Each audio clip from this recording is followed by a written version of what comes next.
In the last video, we witnessed the High Elves and Dark Elves put aside their fundamental differences in order to defeat the denizens of decay. But now that that colossal threat has been defeated, and that reinforcing armies have arrived, tensions have exploded. And where there once was a fragile and tentative peace, there can now only be war. Welcome back, guys, to Warhammer Weekend Times. I am your host, Stan. I hope that intro wasn't too cringy. If y'all like that, let me know, and I'll try to do more kind of lore-friendly intros like that. But today, I've got a huge 3v3 battle between the High Elves and the Dark Elves. I am going to be playing on the High Elf team with my allies Stevo3 and Vod Gojira. And today, we are going to be facing Indy Pride, Jonkadoodle, and then way over here, we've got Dodged It. Let's go ahead and just kind of in broad strokes go over the armies, since we are all playing on the same factions on each team. But the Dark Elves are going to be bringing a bunch of Cold One Knights, good, strong 2 HP cavalry, some Blackguard of Nagarond, some Hargoneth Executioners. Looks like over here they've got some Dark Riders. No Dark Elf army would be complete without its absolutely devastating Dark Shards. In my opinion, the strongest crossbow unit in the game. They are bringing 1 Reaper Bolt Thrower, a lot of Dread Spears. It looks like in the back that there are going to be some Witch Elves of Cain. Over here, I do believe that there are some more Blackguard of Nagarond for Indy Pride. He's bringing a ton of Dread Spears. I believe he's also got a few Bleak Swords somewhere in the back over here with some armor upgrades, which looks fantastic. And that is kind of going to be the gist of their armies. Let's go ahead and go over the High Elf armies, but we are going to be bringing some Phoenix Guard, lots of heavy cav in form of Dragon Princes of Calidor, some light cav with some Silver Helms. We've got High Elf Archers, a Lothern Sea Guard, and High Elf Spears. We are going to be bringing some White Lions as well, some Shadow Warriors, and I do believe that there are a few units of Swordmasters of Hoeth on the field as well. But those are going to be pretty much the armies, guys. Let's go ahead and go full speed now, because the battle starts out very quickly. But I am going to be just raining a hail of arrows down on Jonkadoodle's cavalry, doing a ton of damage here. As you can see, his Dark Riders are going to be thinned out very quickly. I did a bunch of damage to 2 of the units. 1 unit got, I think, away unscathed, but it's almost like it spells a word with the bodies here, and you can see some more shots coming in, picking off some more of those Dark Riders. And that's kind of how you want to play High Elves, guys. Actually, just kind of sit back, use your range to your advantage. I think his Dark Shards are a little bit out of range. Those would be prime targets. They have no shield, and, you know, they're super deadly at medium to close range. But Jonkadoodle is going to be moving his Dread Spears up, and I do believe he is going to start reloading with his Reaper Bolt Thrower. These take a long time to reload, but they do just shoot a spray of bolts out. I am going to target his artillery crew. It looks like he is going to lose a few of those units that are going to man the bolt throwers, but it doesn't look like they're going to fire as the Dark Shards are moving up into a closer position. I am going to move my Illyrian Reavers up as well. This is a little bit dangerous as they are going to be in range of the Dark Shards, and I'm going to try and charge them in, but look at that sloppy charge. Only about half of them charged in, and a few of them got caught on the rocks. I am going to kill a few Dark Shards, but honestly, I'm going to expose myself more than anything, and I'm going to lose a few of my Illyrian Reavers, and that is not going to be very good for me. So I'm going to kind of pull my cav back, decide to play it safe for a little bit longer. Over here, Dodged It is moving his army up. He's got his Dark Shards moving up in front. I might move them up maybe behind the Bleak Swords, because I think he is moving into Stevo3's kill range with his Lothern Sea Guard.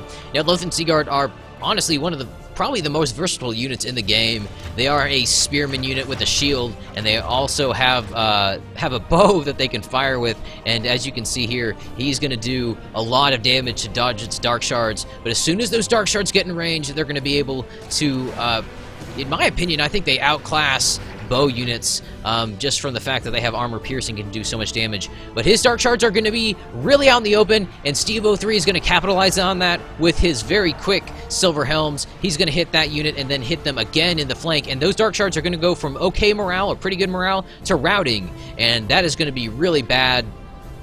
Dodgett is pretty much going to lose a lot of that unit of Dark Shards, only 14 left, but then he is going to reinforce with his Bleak Swords.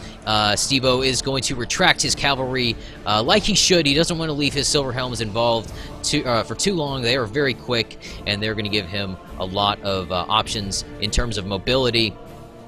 Jockadoodle is going to be moving up his Dark Riders. I don't think he's firing yet. Oh, maybe he is, but it looks like they're... See, I'm not sure if they're aiming high or if they're aiming at all. Sounds like they're reloading. Let's see if they fire. I don't know if they are. Here they go. They are going to fire. They're actually going to fire in a really nice arc. Going to do a bunch of damage to... Actually, they're not going to do that much damage to my High Elf Spears, which are going to charge forth and try and fight with my Phoenix Guard against these Hargoneth Executioners. It is really getting exciting over here on my side. These Cold One Knights are going to be moving in. I did lose some of my Shadow Warriors, some of my Swordmaster of Hoeth, which do have weapon upgrades. I don't know if you guys can see that very well, but they actually have these huge runes on their swords. It's kind of hard to see in the middle of combat. Let's slow this down just a little bit here. But you can kind of see on some of these swords, just these big runes. The swords look larger themselves. I know I'm showing off a small detail, but this is what matters, guys. Those small details in these games that really make Call of Warhammer more enjoyable. But my Swordmaster of the Hoeth are actually beginning to shake, which is really bad. His Bleak Swords are moving through, and kind of my center flank is kind of crumbling. Vodgojir is going to be sending over some Dragon Prince of Calidor to help me out, though, as my right flank is having a lot of trouble. His Dragon Prince of Calidor doing a lot of damage to these Dark Shards. However, they are still pretty numerous, and these Black Guard of Nagrand are very close, and they're going to move in. And unless Vodgojir is able to pull his Dragon Prince of Calidor out, those Black Guard of Nagrand are going to just chew through them like tissue paper. But Jockadoodle over here, he's got his Bleak Swords fighting against my Cav. I had really bad micro here, and I lost most of my cavalry to not only his Dark Shards, but to his Black Guard of Nagrand, which end up doing a ton of damage this game. I do have a lot of my archers in the back, but I'm making a big mistake by leaving them exposed. I'm really not very good at playing High Elves, guys. I know Indie Prize video came out a little while ago showing me lose really badly, and I'm just not good at them. I've never really been good at High Elves. I don't know why. They're very good units, but I play Rush Armies a little more. I think I get a little bit impatient and want to send my units in and really get to it, and I think that kind of was my undoing in this game and that other one. But I am going to charge in with my Silver Helms, do a bunch of damage to these Witch Elves of Cain, which are going to be engaged against my White Lions. I want to take out these Witch Elves as quickly as I can, because they have kind of a screamy effect, which they can capitalize on units that are having some trouble with their morale. These Dark Shards are going to be shaken. There's not a lot left in them. However, these other Dark Shard units right here are going to be firing into my blob of infantry, which is pretty much, this is the only part where I'm strong at right now. If you go take a look at Dodgett and Steve-O's engagement, again, it looks like Dodgett is beginning to push through on this flank. He's got his Cav coming in, hitting Steve-O in the flank, doing a lot of damage to the High Elf Spears. High Elf Spears aren't the greatest infantry. They certainly are cheap. I think they're about 1,100 gold or 1,000 gold. And they are the cheapest unit that you can bring as High Elves. One of the big kind of drawbacks to High Elves is their units are extremely expensive. I think a lot of their just kind of regular infantry like Swordmasters and White Lions are 2,500 gold or more. But it does look like Steve-O is pulling through on this side. It doesn't look like Dodgett's units really kind of lasted over here. He does have his Black Guard of Nagrand, which can hold against this kind of formation, even though that they're getting really kind of squished in here. These Swordmasters are not very numerous, and neither are these Lothern Sea Guard. The attack rate that Halberds have in Medieval 2 is really fast, so that's going to give them an edge against kind of being sandwiched like this. Steve-O is trying to get onto his Cav, which is where he has an obvious advantage, and usually by the time you have a really big Cav advantage in the battle, you can usually hit your opponent enough times to do a ton of damage, or at least thin out their units significantly enough to do a lot of damage, or pull ahead in numbers. But these Black Guard of Nagrand just really aren't having it. He did lose quite a few, but that is almost going to be of no consequence, as they are going to kind of win this engagement and become really versatile. Whenever you can get Black Guard to the point where they can brace against a Cav engagement, you're going to be really in a bad position to charge them. You don't want to charge headlong into Blackguard. But let's go back and look at my engagement and see what Indy Pride's doing over here. But I am charging up the remainder of my infantry against Jonkadoodle's very deadly infantry. He's still got both units of Blackguard. They are kind of worn down in numbers. Go over here, take a look at Indy Pride and Vodgojira's engagement. Vodgojira is holding strong with his Phoenix Guard against these Hargoneth Executioners, but the Dark Shards are in a really scary position right here. If they start to fire into those Phoenix Guard, they're going to very quickly thin down those units. They don't have a shield, and they are going to cut through that armor like butter. A lot of, pretty much any kind of skirmisher units that don't, or they ignore the defense skill stat of the overall defense stat of units. So defense stat is shield, armor, and defense skill. But you only have armor to kind of protect you against Dark Shards, and I'm pretty sure crossbows just across the field have armor piercing, so you only get half as much armor. So you're going to see these Phoenix Guard go down fairly consistently in each volley. Over here we see some White Lions getting kind of sandwiched between these Blackguard of Naggarond. They're going to be doing a lot of damage to these White Lions. They are thinned out in number, and it's going to be really bad for them. They are shaken. I am going to try and charge up some of my Illyrian Reavers to try and help out Vodgojira. Like he helped me out earlier, but it's just going to be really too little too late. I'm going to lose actually a lot of my Illyrian Reavers in that charge, and I don't think I killed any of Indy Pride's Blackguard of Naggarond.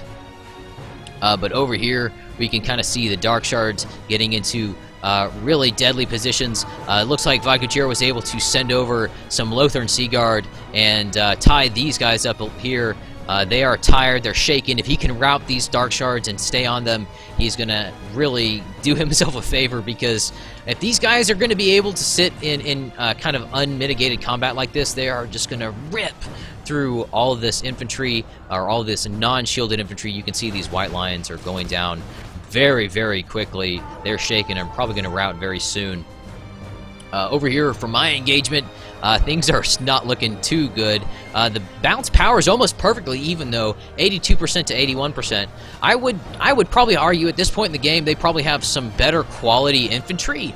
They both still have their Blackguard units. I do have my Illyrian Reavers, which is going to put me at a little bit of a cav advantage against Jonkadoodle, but having those Blackguard, I'm not going to really be able to charge them effectively with my Illyrian Reavers. I'm not going to be able to do much damage, and I am having a little bit of trouble with my formation. As you can see, they're kind of in a long formation. You really don't want your cav like that. You want them kind of spread. Well, it really is situational, I guess. If you're trying to go through a corridor of units, this would be advantageous, but typically you want a wide charge to do as much damage over the largest amount of area.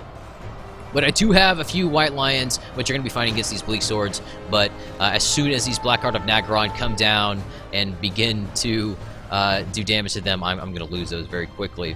Over here for Dodgit and Steve-O's engagement, it looks like Dodgit was able to come out on top. Very few units left, handful of Hargoneth Executioners, only a few Blackguard of Naggarond. Looks like he does have another Blackguard of Naggarond unit over here with 26, but it was a very close engagement. I don't think he's got any Dark Shards left. It does look like Steve-O, however, does have a unit of Dragon Princes left, only 7 left in this unit. And he has kind of backed off from that engagement, so even though he kind of lost this battle, he is still in the fight, and he can still do a little bit of damage with his cav. Over here, I'm going to charge in with my Illyrian Reavers. I think I got a few kills on these Blackguard of Naggarond. You can see some dead on the floor over here, but for the most part, they were able to rout my White Lions very quickly, and Jonkadoodle is going to kind of clean up with some of his Dark Riders. So pretty much all that's left is my Illyrian Reavers and what Vodgojira has over here. He's got some High Elf Archers. If he's able to keep these guys mobile and do a little bit of damage to these Dark Shards, we might be able to salvage this a little bit, but at this point, they are really kind of pulling ahead of us in terms of numbers and in terms of kind of what is left on the field. They've got a lot more quality units. We do have a little bit of cav, but the fact that Indy Pride just has all of these Dark Shards left, we're not going to really be able to handle this.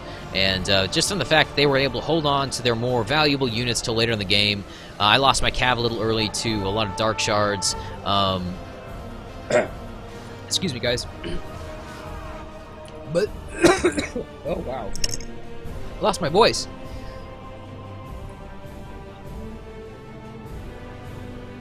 Excuse me, guys. I need a drink of water. Wow. But anyway, guys, the Lothern Sea Guard are going to rout here. Indy Pride is going to pursue with his Blackguard of Nagaron and his Dread Spears. He's still got some Dark Shards. Wow, excuse me, guys. That was terrible. If it weren't so late in the replay, I'd restart. But wow. But at this point, they are just going to kind of be charging what infantry we have left. Vod Gojira's archers are pretty much routing. We don't really have anything on the field substantial enough to do any damage to them. I can feel my voice going again. But I have some High Elf archers which are going to try and fire at some of this cav, but they're going to kind of just move in and prevent me from really doing much. I'm going to fire at point blank, which you usually can achieve if you toggle fire at will, but it's pretty much over at this point, guys. We don't have enough to do anything, and they are going to win at about 97% to 88%. So it was a really close battle, in my opinion. If we maybe were a little more careful with our cav, or maybe if I had deployed a little farther, camped this hill a little better, maybe I would have done a little better on my side. Dodged it, certainly fought hard against Steve 03. I think Dodge had a little bit of a smaller army, certainly in terms of cav, since, you know, Cold Wind Knights only come at about half a unit. But they are going to rout my High Elf Spears, and that is going to be the game. I hope y'all enjoyed this one. Let's go ahead and take a look at the kills. Since we're all on the same team, you can actually see everybody's kills, or everybody on your team's kills. I'm sorry, guys, since we're all in the same faction on the same team. That's a little clearer. But Steve 03 got 87 kills with his Phoenix Guard, 100 kills with his Dragon Prince of Calidor, and 89 kills with his other unit. And then after that, he kind of got a pretty even spread among his other units, 74 with this Lothern Sea Guard, which is pretty good. For me, I got a decently even spread as well. Some units didn't get a lot of kills, like my Shadow Warriors only getting 18 kills. That's not very good for a 2,000 gold unit. Dragon Prince has also got a very pitiful amount of kills for their investment. I could have been a lot more careful with my cav. My Lyrian Reavers did pretty good, though. 115 and 157. A lot of that probably was skirmisher fire, though. Then I got 92 with this Lothern Sea Guard unit, so it was a pretty decent fight on my end. Gojira's kill count is very evenly spread as well. 60, 60, 50, 50, 50, you know, just very evenly spread. You know, a lot of his units did a lot of work that game. He was playing against Indy Pride, who capitalized on those Dark Shards very early on, or very late in the game. I wouldn't even say late in the game. I mean, probably late in the game, but not late in their engagement. So they did kind of reposition for a large part of the battle. But anyway, guys, that was the video.